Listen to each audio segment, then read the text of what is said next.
కాజల్ ఏంటి, నిజస్వరూపం ఏంటి అనుకుంటున్నారా? అవునండి, ఈ బామ్మ ఇండస్ట్రీకి వచ్చి 10 ఏళ్ళు పూర్తయింది.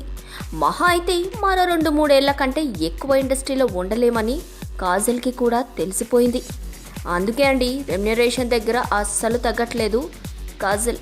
కాస్త ఎక్కువ ఇస్తామంటే క్రేజ్ని కూడా పక్కన పెట్టి తనకంటే చిన్న రేంజ్ హీరోలతోనూ ఆడిపాడేస్తానంటుంది ఈ చందమామ. ప్రస్తుతానికి తనకు డబ్బే ముఖ్యమని తేల్చి చెప్తోంది. కాజల్ ప్రస్తుతం చిరంజీవి ఖైదీ నెంబర్ 150, అలాగే తమిళ్లో జీవాతో కాదలం వెండై సినిమాలో నటిస్తోంది. కాజల్ ఇమేజ్తో పోలిస్తే జీవా చాలా తక్కువ, కానీ ఈ సినిమాలో అమ్మడు అందాలను భారీగా ఆరబోసింది. దీనికి కారణం పారితోషికం.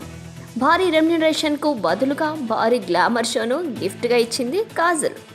ఇక చిరితో నటించడానికి కూడా బాగానే వెనకేసుకుంది ఈ అమ్మడు.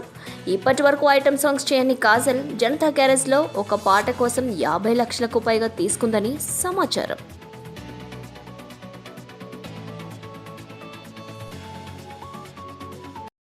చూస్తూనే ఉండండి టాప్ తెలుగు మీడియా. ఈ వీడియోపై మీ విలువైన కామెంట్స్ ని మాతో షేర్ చేసుకోండి. అండ్ ఇంకో విషయం, సబ్స్క్రైబ్ చేసుకోవడం మర్చిపోకండి.